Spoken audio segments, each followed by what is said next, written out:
I always preferred the docks at night. Quieter, fewer eyes. You hear only what matters. Chains rattling, gulls shrieking, the low groan of container cranes shifting metal coffins. Port Newark wasn't beautiful, but it worked like clockwork, until the gears slipped. That night, I stood with a manifest in one hand, pistol holstered under my jacket, and a cigarette burning too fast between my fingers. Cargo ship Fidelity Horizon, just in from Istanbul, was docking 4 hours behind schedule. Nothing new. These routes are fluid. Bribes at Cape Verde, rough sea near the Azores. The captain said one of his crew went missing. I didn't ask for details. Just needed my containers offloaded and loaded onto trucks. Timing mattered. Orders were shifting, and everything I knew about this business said something bad was coming. I've run weapons for 13 years under a name that isn't mine. I was born outside Bucharest, grew up between train yards and border checkpoints. By 23, I was loading AKs into fishing boats off the Black Sea. You learn how to smell change in this business when buyers start asking for too many suppressors, or when NATO countries get suddenly generous. The week before that night, I got 3 different requests from people I didn't know asking for portable launchers. Not small-time gangsters, men who used burner phones, who called me sir. That's when I knew it wasn't just another regional conflict. I remember the air that night, warm for March, smelled like rust and diesel, like the port always does. But under that, something off, like something had spoiled in a sealed container. I assumed it was another shipment of fish from Indonesia gone bad. Those sometimes sat a day too long in customs. I was on the second stack level, catwalk just below the crane house, when the first scream cracked the air. It wasn't a warning scream, it was confusion, and then came the second, shorter, like someone had tried to shout with a mouthful of blood. I pulled the Sig Sauer from under my jacket and crouched against the rail. Below me, near berth 45, a lone man staggered out from the Fidelity Horizon's main access ramp, blood on his overalls. He looked disoriented, hands hung limp. He walked like he didn't remember how knees were supposed to bend. One of the private security guards, a kid, probably ex-National Guard, ran up to intercept. He put a hand on the man's shoulder. That's when the movement changed. Fast, not graceful. The dock worker lunged like a dropped puppet, took the kid down in seconds. Another guard rushed in, drew his sidearm. I watched from 30 feet above, breath held without realizing it. He hesitated, long enough for the first infected to rise again. That's what I have to call him now. The blood on his face wasn't his own anymore. By the time the second shot rang out, I was already moving. Down the ladder, boots slamming metal rungs. I didn't call anyone. Who would I call? My clients were federal ghosts, private contractors, dissidents who paid in Monero. I had one direct satellite uplink in a Faraday case in the container marked hunting equipment. That was my emergency protocol. 3 more screams broke out near berth 47. I could see 2 crewmen from the Fidelity Horizon slamming the gate behind them, panting, both wounded. One held his wrist like it was shattered. Another container door opened near the perimeter fence. 2 more infected stumbled out. No, not stumbled. They moved in that broken, rhythmic gait I'd never seen before, like marionettes, twitching through half-forgotten muscle memory. I had only one man left on site. Andre, 6'4", shaved head, Baltic tattoos that wrapped from neck to fingers.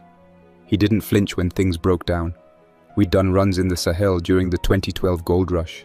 I found him near the forklift, holding an M4 carbine, like it was an extension of his spine. It started in the ship, he told me. His voice was calm, but his eyes flicked too fast. Crew locked some sick ones in a cold container. Thought it was flu. It wasn't flu. I knew that already. I'd heard the chatter.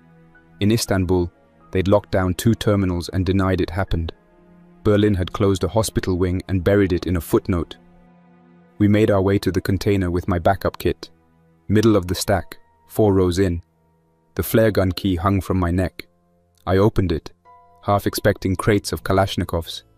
Instead, we found 3 broken plastic pallets of 20-gauge shells and a case of flares. Someone switched the manifest. Either customs pulled the original load, or someone up the chain sold me out. Either way, I wasn't armed like I thought. Andre didn't panic. He never did. He popped the lid off the flare box and pocketed two. I broke open a road case and found the satellite phone, still cold and dry. No signal at the port level. I'd have to climb higher, maybe crane level, maybe container tower 3. But already, I could see things moving between the aisles. Not fast, not smart, but relentless. We stuck to shadows, moved through container corridors like rats under floorboards. I counted at least 10 infected before we hit the second ladder to the upper level. The guards hadn't stopped them, neither had the fences. One poor bastard hung off the side of a stack, face ripped open like wet canvas. Andrej glanced once, said nothing, just kept moving. Atop the stack, I finally got signal. The satellite phone pinged off a private relay. I sent a burst to a secure address in Dubrovnik. No reply, no acknowledgement. I tried the Zurich line. Dead. My money was still on the blockchain, but the men who held the keys were probably bleeding into the pavement somewhere far away. "This is real," Andrej said, not looking at me. "It's not riots, not a virus. Something else." "No," I told him. "It's a virus, but one designed to win." Below us, the port echoed with chaos. Shouts faded into moans. Gunshots cracked, then fell silent. Something about that rhythm, the gap after each shot, like punctuation. It told you when someone had stopped fighting. We descended to the operations center. The building was a prefab cube built against the fence line, half office, half logistics station. Inside, screens flickered with static. One camera feed showed berth 46 fully overrun. Shadows moved across the frame, too many for how little noise they made. It was like watching ants eat sugar. I tried the landline. Nothing. The emergency terminal showed a lockdown warning, but hadn't yet updated its firmware. Andrej found a taser and zip ties. I took the bolt cutters. We filled a duffel with anything that could be used: fuel maps, keys, a thermal blanket. We had two choices: climb out the east fence and head toward the rail yard, or take the dock trucks and try for Route 1. The trucks might be blocked, and we didn't know how far this infection had spread, but the rail yard was industrial deadland, too many places to get trapped. "Pick one," Andrej said. I looked toward the cranes. Smoke now rose from one end. Something was burning. "The trucks," I said. "If they're gone, we go on foot." We made our way down, past bodies, past open containers. One held nothing but fruit, rotting, wet, covered in flies. Another had bedding and bloodstains. A makeshift quarantine zone, perhaps. If there were survivors, they were hiding deeper inside the steel maze. Or they'd already turned. As we neared the dock trucks, I noticed something strange. One of the men I'd sold weapons to, Jules, a Haitian ex-commando turned freelance security, stood beside a cab. But he didn't speak, didn't blink, just stood there, eyes sunken, mouth slack, shirt soaked in someone else's death. He saw us, moved. Jules didn't run. He shambled forward, just enough pace to close the gap if we hesitated. He looked like a man trapped in his own body, like his limbs no longer followed orders, but responded instead to something deeper, something burned into nerves and instinct. I remembered him as sharp, confident, always scanning the edges of a room.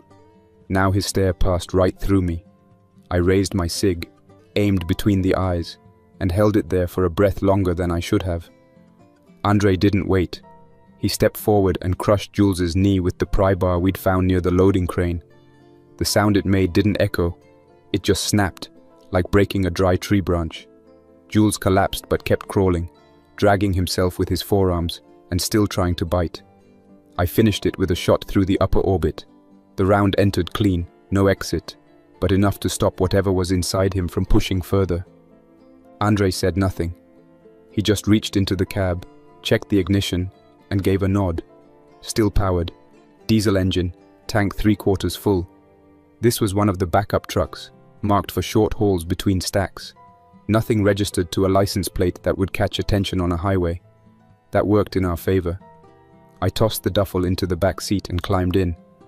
Andrej slipped behind the wheel and locked the doors before starting the engine. As the truck rumbled to life, the sound attracted others. From between containers and through the outer chain link, they started to converge. Maybe a dozen, maybe more. They weren't sprinting like in the old movies. No Olympic-level chase scenes. Just an endless forward motion, arms loose, legs wrong, balance off. But it didn't matter how slow they were. If you stood still long enough, they'd get to you.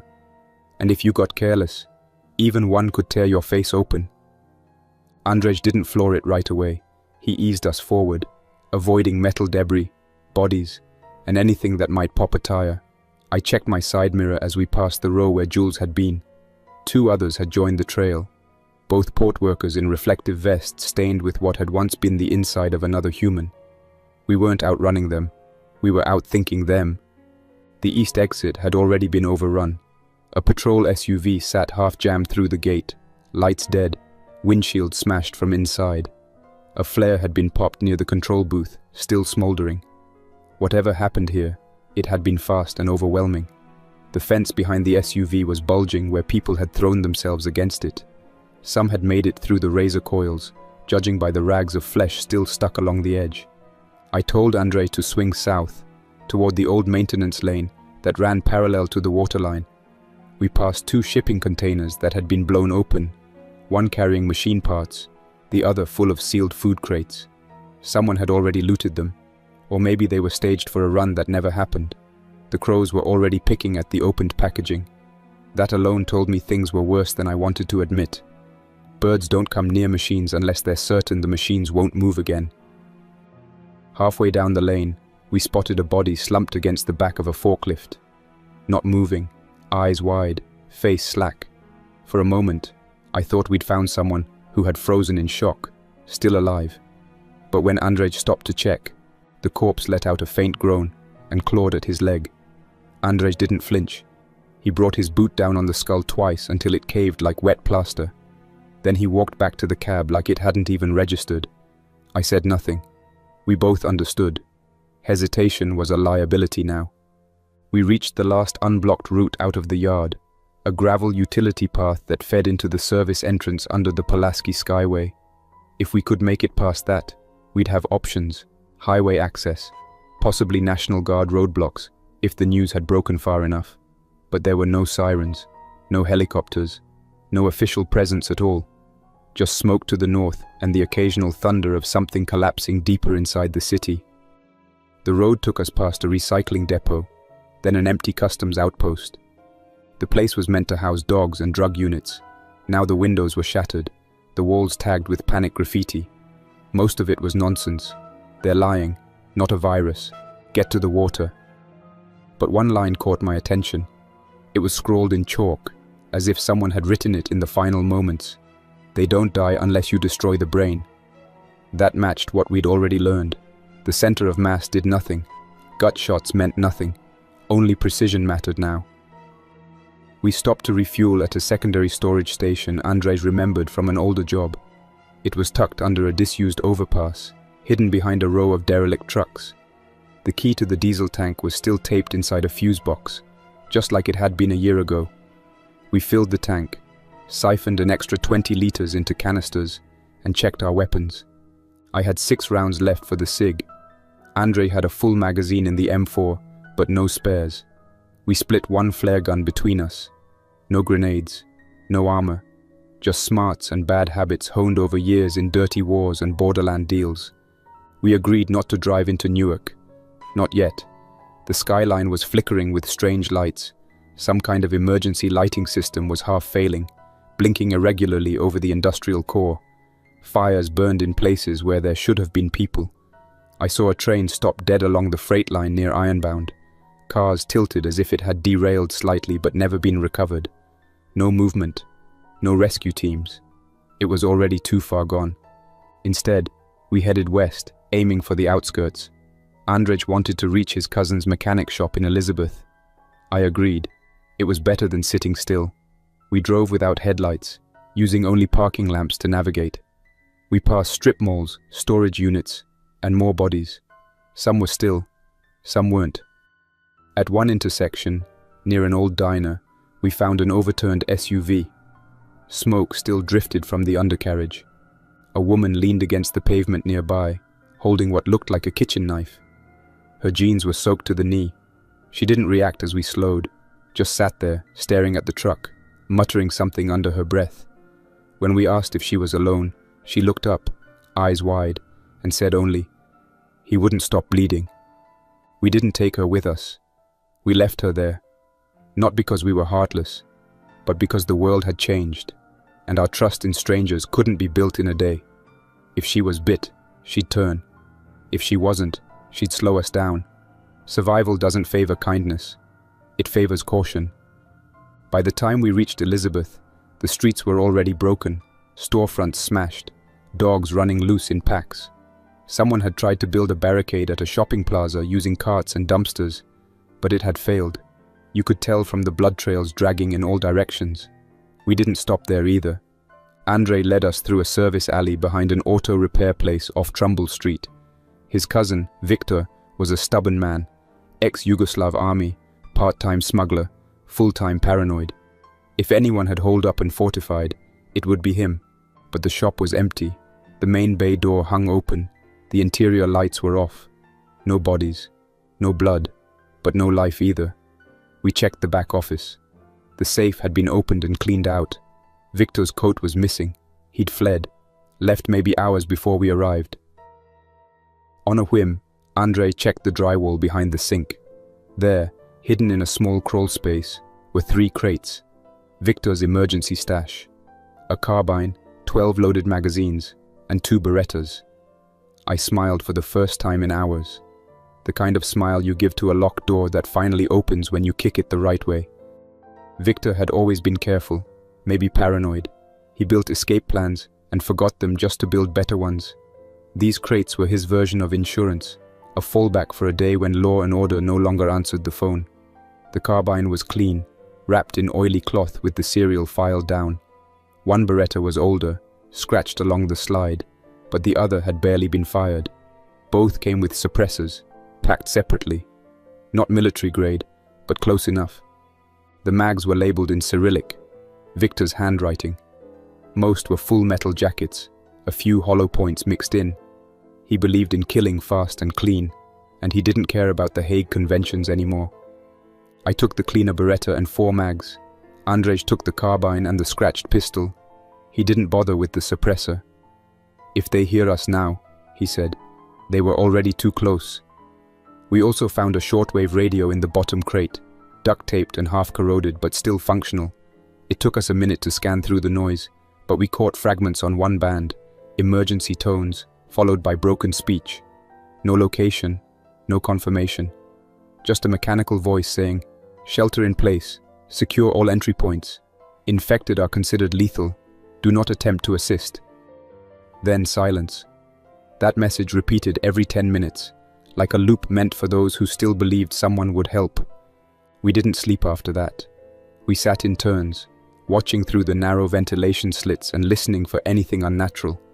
Around 4 a.m., the sky turned a shade lighter, but it brought no relief. The streets remained still. No patrols, no police. Just empty road and echoing wind against broken signs.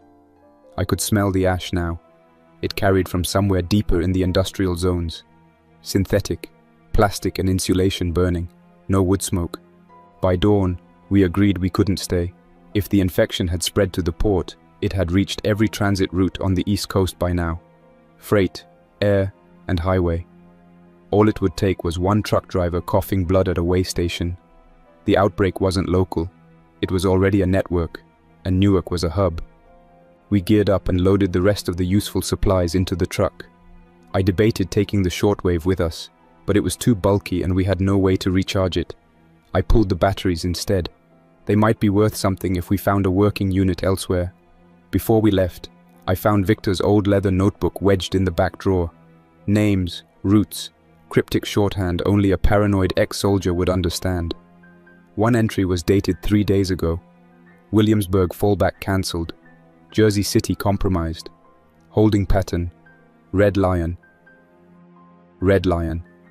That was the name of an old speakeasy-turned-bunker bar in the Ironbound district. During Hurricane Sandy, Victor used it to hole up when the grid failed. It had no windows, a walk-in freezer, and one hidden stairwell. If he went anywhere, it might be there. I didn't know why I cared. but I folded the page and kept it. Sometimes in chaos, you need a direction even if it leads nowhere. The truck rolled north past collapsed intersections and blinking traffic lights. We avoided Route 9, blocked by burned-out cars and a jackknife delivery rig. Instead, we threaded through side streets, passing shuttered shops with metal grates down. On one corner, we saw a group of men trying to reinforce a laundromat entrance using doors torn from parked vehicles. They didn't wave, didn't shout, just stared as we passed, hammers in hand. It wasn't a look of hope. It was the stare of men who knew we wouldn't be back. Near the intersection of Frelinghuysen and Haynes, we hit our first blockade. A box truck had crashed into a storefront, blocking the entire width of the road. The rear doors hung open. Inside were pallets of bottled water and wrapped emergency rations. Not looted, untouched. That alone set off alarm bells. Andrej parked the truck 2 blocks back and we moved forward on foot, weapons drawn, taking cover behind parked sedans and mailboxes. It felt like a trap, even if no one had meant it that way. We were right to be cautious. Just as we cleared the corner, 2 infected came out from behind the delivery rig. One missing an arm, the other dragging a broken leg. Silent, except for the soft sound of skin slapping asphalt. We didn't shoot. Andrej took the one on the right with the carbine. 2 controlled bursts to the head. I handled the crawler, lining up the Beretta and sending a round through the temple. No screaming, no dramatic fall. Just motion, then stillness. That's how it worked now. No struggle, no fight. If you won, they stopped. If you lost, you didn't tell anyone about it. We moved past the truck, grabbed what we could carry from the crate, 12 bottles, 4 MREs, a box of protein bars, and kept moving. The rest we left. We couldn't take it all, and staying longer would only draw more. The closer we got to the city core, the more surreal it became. Trenton Avenue had become a corridor of stalled vehicles, their doors open, keys still in the ignition. It looked like people had simply stepped out mid-commute and walked away. We passed a yellow school bus with no driver, the emergency door open, and one lone backpack resting on the top step. The quiet was worse than the noise. At least in gunfire you knew who was losing. We stopped near the old scrapyard. There was movement inside, a radio crackling faintly and a generator still humming. Andrej checked the perimeter while I climbed onto a shipping container for a better view. 2 survivors, maybe 3, armed, but not military. Local types. One wore a mechanic's apron, the other had an NY Jets jacket stained with blood. Not his own. We debated approaching. Then Andrej saw what I didn't. Someone else in the shadows near the yard fence, moving low and quiet. Not infected, armed, watching them, not helping. Ambush? I asked. No, Andrej said. More like circling wolves, waiting for weakness. We didn't stay. We'd seen enough roadside betrayals in war zones to know what came next. Maybe the men inside had food. Maybe they had fuel. But someone else had decided to take it from them, and it wasn't our business to interfere. Not now. Not unless they tried to make us part of it. The truck's gas gauge dropped below half by the time we reached the Ironbound. We circled past empty parking lots and abandoned train cars.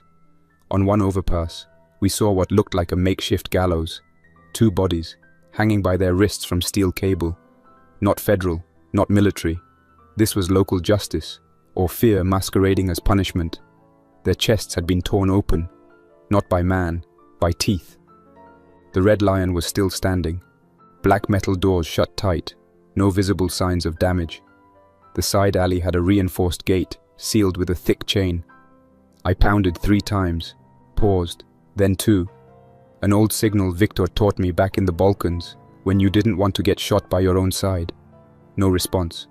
Andrej waited. Then, just as we turned to leave, the bolt slid open. A narrow-eyed woman peeked through, holding a battered revolver. She looked exhausted, mid-40s, dried blood on her sleeves.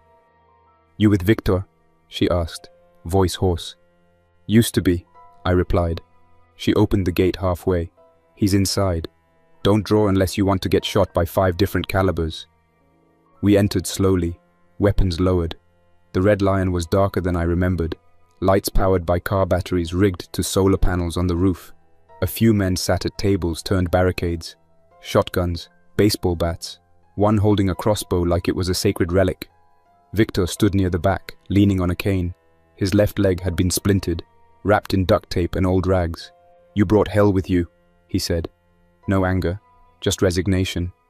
"No," I answered. "Hell was already here. We just stopped long enough to notice." He motioned for us to sit. Someone poured weak coffee into cracked mugs. We drank in silence. It tasted like burnt sand, but it was warm. Victor spoke softly. "They came off the ships. We heard the screams before the news broke. Didn't take long. Just a few hours before the city was gone." His voice didn't waver. If anything, it sounded like someone remembering an old operation. Cold, factual, resigned to the memory already. He sat in a battered chair behind the bar, one leg outstretched on a crate, the improvised splint now reinforced with what looked like parts from an old broom handle. His hand never left the grip of the revolver on the bar beside him, and I noticed his eyes weren't watching me. They were watching the others in the room, the corners, the stairwell, always assessing, like he knew this place was temporary, like every safe house always had an expiration date. "We thought we had time," he continued. "When the port security radios went dead, I figured it was a union issue or a blackout. But then, one of our runners came back bleeding from the shoulder, half his face torn off. No warning, just collapsed on the floor. Then he got up." He paused to sip from his mug, steam rising in the dim light. "I shot him 4 times before it stopped moving. Used the last of the 45 rounds on him. Haven't found more since." The woman with the revolver was named Raina. She ran a pawn shop before this, somewhere off Ferry Street. She'd known Victor for years, sold him used power tools and sometimes unclaimed safes from out-of-business storefronts. Now she acted as his second, watching the others while Victor couldn't walk. She didn't say much to me or Andre beyond what was necessary. Trust wasn't a commodity anymore. It was an obstacle. We stayed in the Red Lion for the rest of the day. The lower floor was secure. Steel doors, brick walls, no windows. A few survivors had turned the walk-in freezer into sleeping quarters after clearing out the spoiled food. They lined it with rugs and hung blankets across the racks to keep in warmth. It stank of bleach and old meat, but it was dry and safe. Upstairs had been barricaded shut entirely. The rooftop solar array powered only a few devices. 2 overhead bulbs, a ham radio setup Victor had cannibalized from a rig truck, and an ancient battery charger scavenged from a marine store. At noon, Raina and Andre did a perimeter check. I stayed behind, helping to strip ammunition and reorganize supplies. The others were cautious around me, but I recognized the look in their eyes. They'd seen men like me before. Those who wore expensive jackets and smelled like places far away. Those who knew the weight of weapons more than the worth of a name. One of them, an older man in a janitor's uniform with a half-burned security badge on his belt, asked me directly, "You sell this kind of thing before all this?" I nodded once. He didn't press. I think that small admission was enough to explain the coldness behind my voice. Later that afternoon, Victor shared what little intel he had. The emergency bands had gone quiet. Civilian broadcasts were gone. Just dead air or static. A few rogue frequencies picked up out-of-state messages, mostly unverified rumors. Newark Liberty Airport had gone dark within the first 6 hours. No air traffic, no outbound flights. One frequency claimed JFK was under military quarantine, but nobody had heard anything past midnight. A weak signal from Pennsylvania said the National Guard had sealed several towns but were losing control. One transmission mentioned containment breach at Scranton checkpoint. Another simply repeated, "Do not enter Baltimore on a loop." It became clear that the federal response, if there had even been one, had either collapsed or was isolating itself. Cities were being left to burn. No rescue, no convoys, no evacuation orders. Just silence and smoke. That night, after the security sweep came back clear, we gathered around a battery lantern and shared what we knew. The group inside the Red Lion had varied backgrounds. 2 former Marines who worked private security, a nurse who had lost her clinic in the first rush, a college kid from Montclair who'd managed to steal a police cruiser and drive blind until he ran out of gas. None of them had family anymore. None expected a rescue. All had reached the same conclusion. The only plan was to stay alive, day to day. Andrej asked about fuel and transport. Victor shook his head. They had one functioning vehicle, an old panel van with a quarter tank and 3 slashed tires. No spares. The others had either been stripped or burned. A few had talked about heading west on foot, but the moment you left the district, you were exposed. No cover, no fallback. Still, staying was a slow death too. Supplies were dwindling. Ammunition was limited. The bar had been fortified well, but only against what they expected in the first few days. This was now something else. The infected were increasing, not just in number, but in persistence. The last few that tried to get in didn't give up after a few minutes. They kept clawing, scratching, moaning until their hands shredded. One of them chewed the steel handle off a locked grate. They didn't sleep. They didn't bleed out. They didn't stop. By morning, we had a plan. We needed transport and fuel, and we had to move before the infected discovered the bar again. Victor remembered a city maintenance depot near Wilson Avenue. It serviced sanitation trucks and had a fleet of retired vehicles stored in a secondary yard. One of the Marines, Evans, had worked there after being discharged. He said the place had a backup generator and possibly diesel reserves. More importantly, the fences were reinforced with concrete pillars, and the office had a steel hatch entry point. We prepped fast. Raina, Andre, Evans and I would go. The others would stay behind, monitor the radio, and prepare for evacuation if we returned with a vehicle. We packed only what we could carry: weapons, water, flares, a crowbar, and one of the flare guns loaded with modified incendiaries. Victor gave us a hand-drawn map of the best approach: side alleys, backlots, old fences. He warned us not to cut across Raymond Boulevard. Too open, he said. Too many dead. We left just after sunrise. The streets were a little brighter, but the silence remained. Trash and glass coated the roads. Storefronts had been ransacked.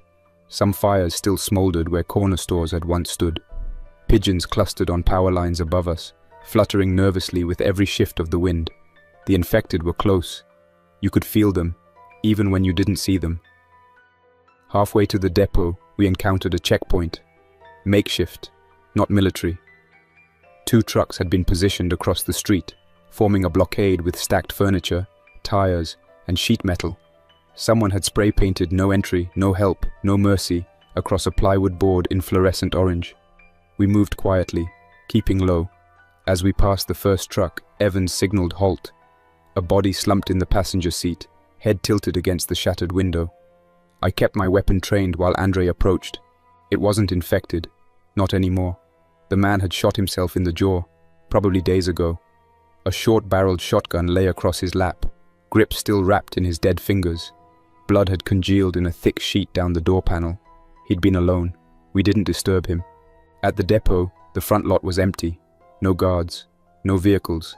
Just a broken security gate twisted open at the base. We moved fast across the yard, past rows of garbage trucks and salt spreaders. The building stood intact, doors sealed, windows boarded. The smell of diesel lingered in the air, strong enough to tell us the underground tank hadn't ruptured. Inside, the offices were ransacked, papers scattered, coffee mugs overturned. One chair burned in the center of the hallway, melted into the tile. No signs of struggle, just panic. We found the back stairwell and descended toward the storage bay. That's where we found the first signs of recent life. Boot prints, flattened bedding, and a trail of empty ration packets. Someone had already been here, recently. In the main garage, we found what we needed. An old armored utility truck, tires still inflated, keys missing but dashboard intact. The thing looked like it hadn't moved in years, but the fuel gauge read 3/4. Evans slid under the dash and started rigging the ignition, while Andre and I checked the perimeter. The depot's maintenance bay was enormous, concrete floor, high ceilings with grimy skylights that let in thin bands of daylight. Half the fluorescent bulbs were dead, the others flickered like a dying pulse. Empty lockers lined the far wall, some busted open, others hanging by rusted hinges. A bench had been overturned and dragged toward the back, where it served as a makeshift bed. A few old blankets still lay balled in the corner, and a backpack sat half-zipped next to a crate of instant ramen and a rolled-up fire hose. Someone had lived here, recently. and they'd either fled or were still inside. Andrej motioned toward a utility door near the rear wall. I took point, raising the Beretta while he swung the door open slowly with the crowbar. It creaked against the frame, echoing too loud for comfort. Inside was a narrow hallway lined with storage cages. Most were empty or full of parts: alternators, batteries, chains. But one had a fresh smear of blood on the floor, trailing out of sight beneath a drain grate. I crouched and listened. No movement, no breath, nothing but the low buzz of dead wiring behind the walls. We swept the corridor methodically, guns raised, every angle cleared like we were back in the Balkans raiding militia compounds. Old habits don't die, they calcify. The last cage held a maintenance terminal and a locker labeled EM response. Inside, we found 2 Kevlar vests, 3 radios with half-charged batteries, and a bundle of flares. I took one vest, Andrej the other. Evans was still under the dash when we returned. "Old-school ignition," he grunted from beneath the steering wheel. "Needs a flathead and 15 seconds of peace." He glanced at us. "We got peace." "Not for long," Andrej muttered, scanning the windows. Just then, we heard the sound again. Not close, but deliberate. Something moving through the upper level, slow, dragging, persistent. We froze. The truck provided partial cover, but we were exposed from 3 sides. I crouched low, checked my magazine, 11 rounds left, and adjusted the suppressor. No time for mistakes. If one of them found us, the sound would draw more. Evans cursed and yanked a wire. The engine turned, sputtered, then roared to life, coughing dust and smoke out the rear exhaust. The noise filled the garage like an alarm bell. Andrej didn't wait. He pulled the side door closed and shoved a metal rod through the hinge to jam it shut. We needed out now. I slid into the passenger seat as Andrej took the back. Evans reversed the truck carefully, rolling over an old toolbox and clipping a rack of oil cans. He didn't stop. The steel bumper crunched through the side exit, collapsing the aluminum door like paper. Bright light poured in, and with it, 2 figures stumbling down the adjacent ramp. They weren't fresh. You could tell by the skin. Leathery, cracked, gone to that greyish tone like meat left out overnight. One wore what was left of a mechanic's jumpsuit, but his stomach was torn open, intestines dragging behind like rope. The second had no jaw, just a gaping hole where the mouth should have been, and a throat that hissed wetly with each step. I didn't wait. I aimed and fired twice. Headshots, tight grouping. Both dropped like sacks of concrete. The third was behind them, crawling from under a truck chassis. This one moved differently, faster, almost spasmodic. Its arms flailed as it scraped across the floor, broken bones jutting from one elbow. Evans didn't stop to ask. He slammed the truck into drive and gunned it. The tires caught, and we surged forward, crushing the crawler beneath the rear axle. The jolt rocked the cabin, but the truck held together. I kept my pistol aimed out the side window, scanning for movement. Nothing else came. The depot gate was still open. Someone had broken the latch clean off. We tore through it and rolled out onto Wilson Avenue, heading west toward the Red Lion. Behind us, I saw 3 more infected emerge from the lot, too far to catch us, too late to matter. But it was a sign. This city wasn't dying. It was already dead. We were just scavenging the remains before the flies caught up. Back at the Red Lion, Rayner and the others had cleared the entrance and waved us in. We parked the truck against the wall and killed the engine. The noise would bring attention, but we needed the vehicle inside the perimeter. Once the steel gate was sealed, we opened the rear doors and unloaded everything in silence. The new ammo, radios, and vests were split evenly.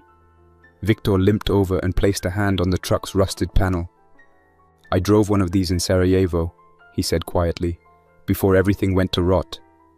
That night the mood shifted. A few survivors allowed themselves small smiles. The idea of leaving was no longer just talk. It was possible. We had transport. We had weapons.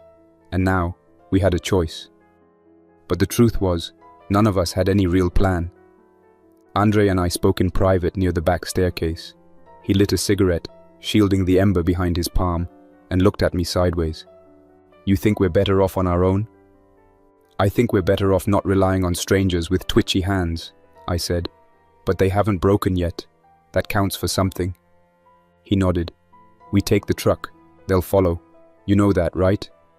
They'll follow until they don't, I replied. Until the next mistake, the next delay, the next bit of human weakness. Neither of us said what we were really thinking. How long before they became more dangerous than the infected? That night, we heard screams in the distance.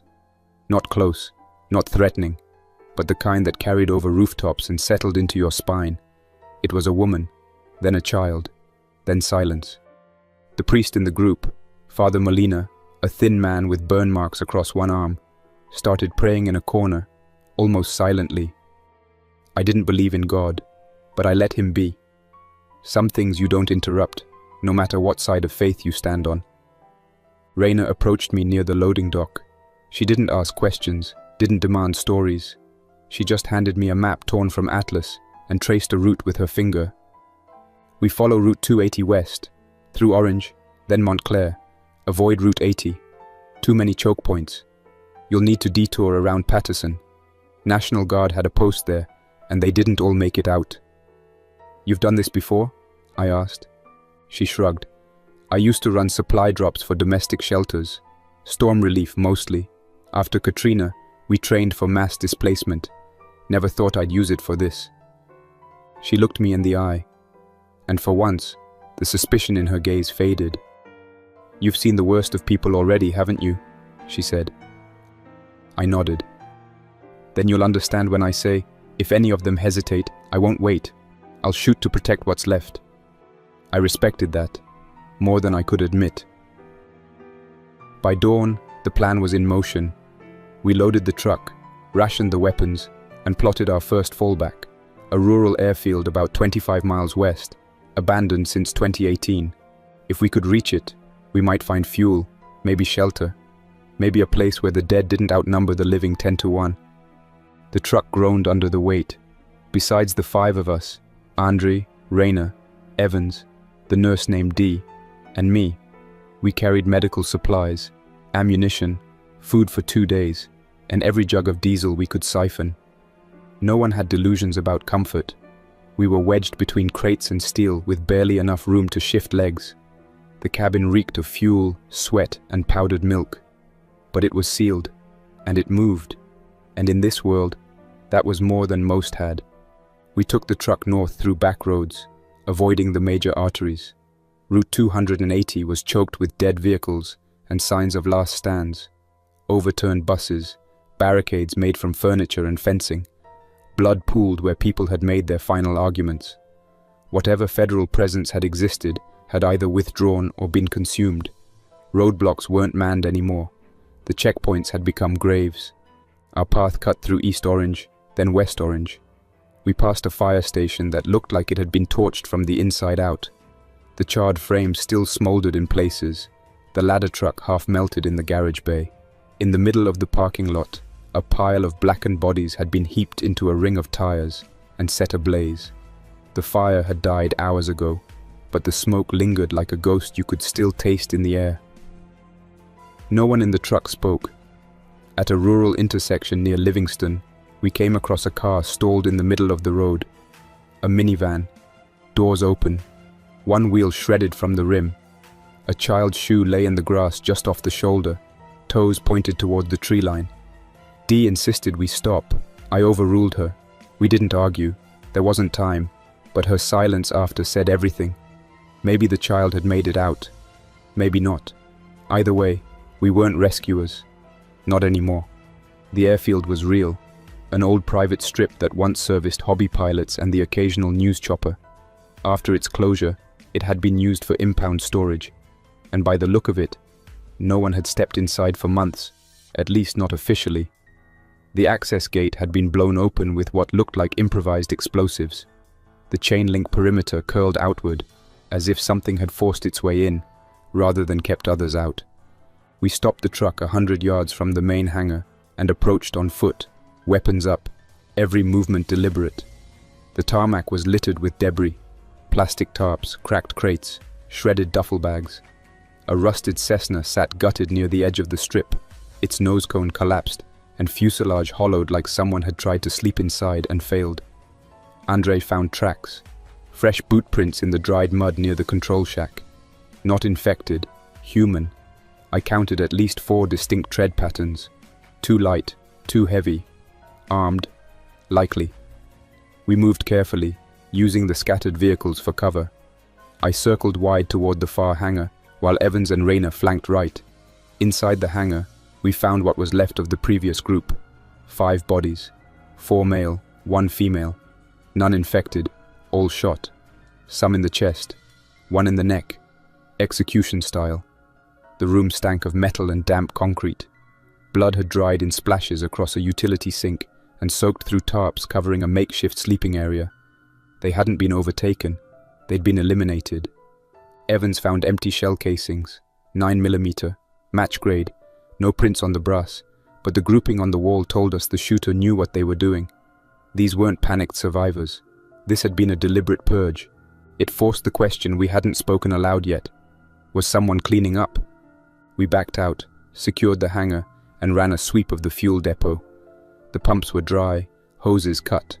Someone had taken everything usable. Even the oil drums had been slashed open.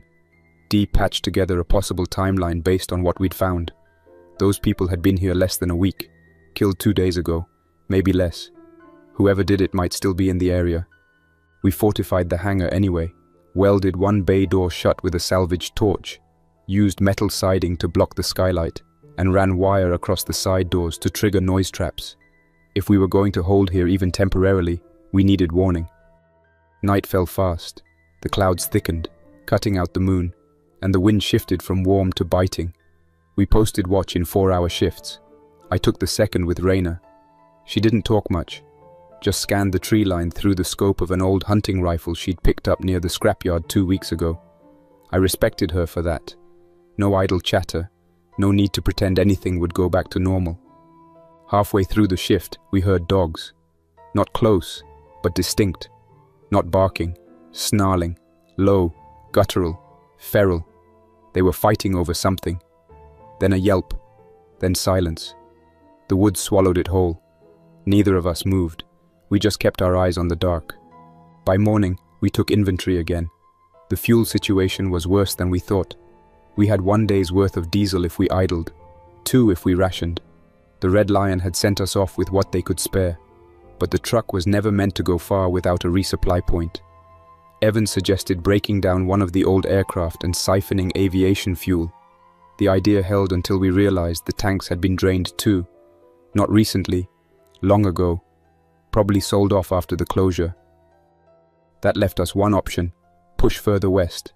There was a municipal garage in Morristown with possible reserves. Risky, but doable. Still, we needed a forward scout. Andrej volunteered. He knew the layout. Said he'd go on foot, mark the routes, then double back with a verdict. He left just before noon with a sidearm, 3 mags, a flare, and 1 radio. Promised to return by nightfall. He didn't. We waited as long as we could. By dusk, Rayner wanted to go after him. Dee agreed. Evans and I disagreed. Too dangerous, too open, too many variables. That night, we argued. Not loud, not reckless, but serious, cold. We can't keep splintering, I said. Every person out there lowers our odds. He's one of us, Rayner said flatly. He was one of us, I replied, until he left the perimeter. Dee spoke next. You'd want someone to come for you. No, I said. I wouldn't. Not in this world. They didn't like the answer, but they accepted it. 2 days passed. No word. The radio stayed silent. We prepped the truck again and made ready to leave. It wasn't a decision. It was necessity. Fuel was nearly gone, and there were signs of movement outside. The infected had started wandering toward the airstrip.